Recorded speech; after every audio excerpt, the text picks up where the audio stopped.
After graduating from Australia's most respected winemaking program at Roseworthy College in Adelaide, Louisa Rose joined Yalumba, Australia's oldest family-owned winery, in 1993. 6 years later, she was named the Barossa Winemaker of the Year and the International Woman of Wine by the London-based Wine and Spirit competition, Gourmet Traveler Wine Magazine's Winemaker of the Year, among many other awards. Louisa joins me today to talk about her experiences in the wine industry. Welcome, Louisa. Thanks, Natalie. All right. So I'm really interested in your focus on Viognier, the white grape that results in a unique style of wine. Talk to me about how this white grape and wine are different from others. Well, Viognier is really, I find it a really intriguing variety, and it took us a while to learn how to make it and to understand it, because it is different to other grape varieties, particularly white varieties. It's a variety which is naturally very low in acid and has a beautiful richness and a lusciousness which is a great sort of food style of wine. But it's different the way that it works in the vineyard, the way that it grows, the way that it ripens. And then it's a bit different and quirky in the winery as well. And we found that it actually likes to be left alone and not managed too hard in the winery, and that's how you get the most expression and the most varietal characteristics out of it. Sorry, go ahead. I was going to say those varietal characteristics are this wonderful combination of texture and weight in the mouth and sort of opulence in the mouth, but then this lovely sort of refreshing perfume and stone fruit orchard flavours. Yeah, it is intriguing. It's a beautiful wine that I think is not well understood. Is its home in the Rhone Valley of France? That's where, well, certainly where it has been, in recent decades, I suppose, or centuries. Its original origins are a little bit obscure. I thought perhaps maybe it came from Dalmatia, but in the early 1970s, when we started thinking about planting it in Australia and at Yalumba, there were only 11 hectares of the variety in the world, and that was all in Condrieu. So it was almost extinct. And, both in Australia and in Condrieu and in America and in Canada here and all other winemaking regions in the world, it's now been planted and, has been rescued from the brink, I suppose. That's terrific. And how does the style of Viognier in the Barossa differ from the Rhone? Well, it differs because we have different soil and we have different climate. It's difficult perhaps to say, because I think those characteristic flavours that you see in Viogniers around the world are there in the Barossa. The apricots, the white peaches, the gingers and things. But it's sort of the balance, I suppose, of those flavours. Because we only really have 20 years, maybe, even less in some regions, experience with the variety. I think we're still learning about those real characteristics and those real differences. And I think, I would be hard pressed to put a lineup of, good Viogniers from around the world and be able to say, well, that comes from Australia and that comes from France and that comes from California, say, because I think so much of the style is actually house style rather than, regional expression at this stage. That's interesting. And what I found fascinating is that a number of winemakers in the Barossa and Australia put just a dash of Viognier into their Shiraz. Why do you do that? What does that do to what is essentially a red wine, adding this white grape white wine? Well, what we're actually doing, I have to admit, is copying what some of the Côte Rôtie wines from France and from the Rhone Valley have done, traditionally, and that is this little bit of Viognier in with the Shiraz. It's really interesting scientifically. What happens is that and they need to be fermented together. So you need to put the white grapes in with the red grapes, and when they ferment together, you end up with this, with colour which is actually redder in hue and more stable colour, and there's science behind that called co-pigmentation. So you would think that by putting white in with red, you'd actually dilute the colour, and in fact the opposite is true.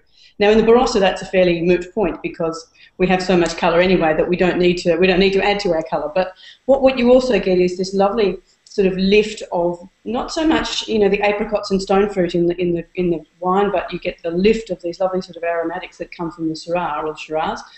Perfume, the aromatics, the purple flowers, purple fruit sort of characters, and on the palate you just get a little bit of extra sort of sensuality and softness on the palate. So you're just very finely, tuning what the Shiraz would actually give you. That's terrific. And it's only literally a dash. Like, is it usually only about 2 or 3% of Viognier that you're adding to the Shiraz? Yeah, that's right. Some people might add up to sort of 4 or 5%, but it is any other variety, and you wouldn't even notice it was in there. It's quite incredible. Yeah, Wow.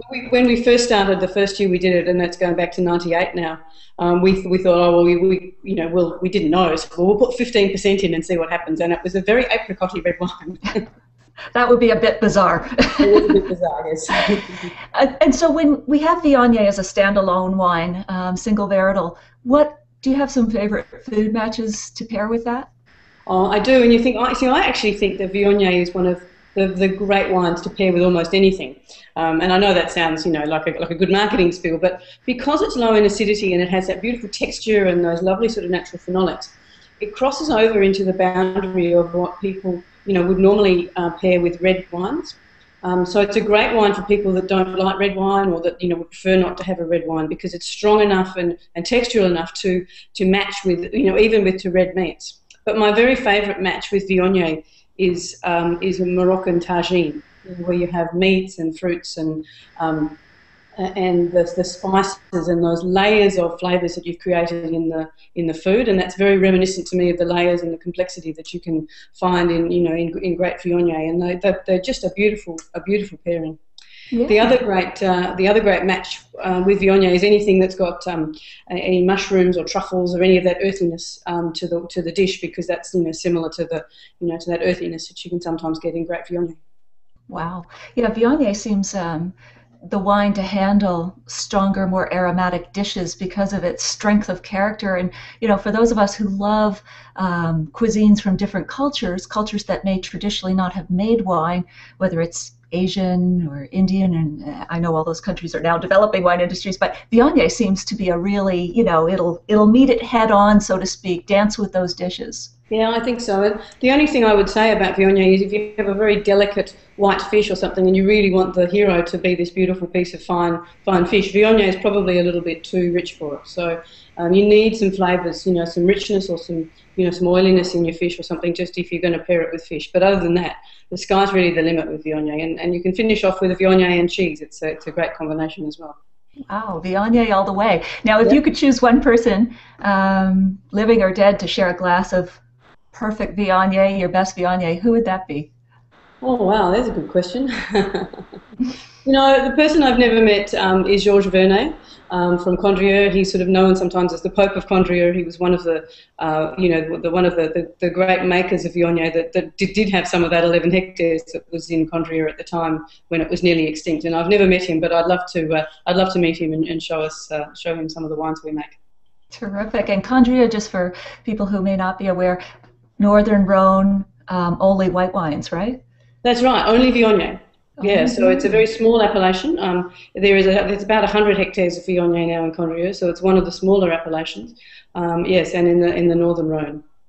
And in elsewhere in the Rhone, when they make white wines, they're often blending it with Rosanne, Marsanne, other white grapes. Is that right? There is, although there's a little bit of Viognier used in some of those blends, but traditionally they're usually Marsanne and Roussanne and not necessarily that much Viognier. Viognier tends to be a variety that works better on its own than it does, in fact, in blends. Okay. Well, speaking of that, why don't we taste one of the Shirazes? This is an organic Shiraz. Maybe you can tell me a little bit about this wine as we taste it. Absolutely. Well, this is one of the Shiraz that we make, and in the Barossa, Shiraz has a very long history. It goes back to the 1840s when the Barossa was first settled, and in fact, in the Barossa, there are still grapevines that were planted in the 1840s that are still producing grapes and making wine, and it's very exciting. So compared to Viognier, which is a very new variety for us, Shiraz is a very traditional variety in the Barossa. And it comes in all sort of shapes and sizes, I suppose, of wines. This is one that is not oaked, but it is organically certified.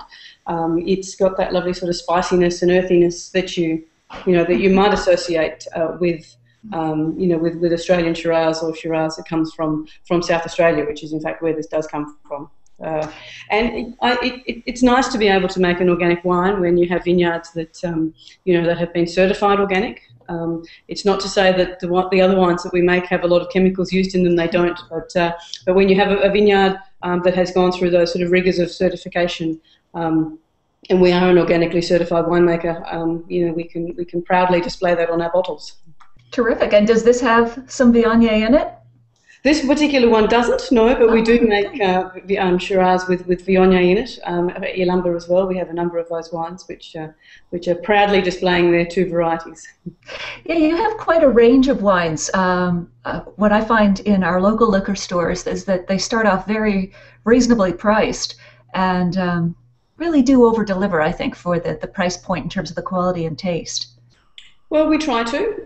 We're blessed with, a wonderful grape-growing climate in South Australia and in the Barossa, so we can grow, lovely, healthy, grapes that are very expressive of where they come from and the variety that they are, and we can produce them, without, as I said, without a lot of inputs, without a lot of chemicals, which is great, but it also keeps the price down. So, we try very hard to deliver, lovely flavoured wines at good prices.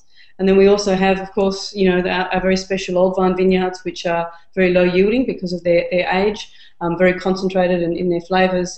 Those wines are, inherently a little bit more expensive, of course. And we have our own cooperage at Yalumba as well. We make our own barrels, and so some of those, some of our, our sort of mid to higher priced wines, exhibit some of those, very Yalumba oak flavours as well.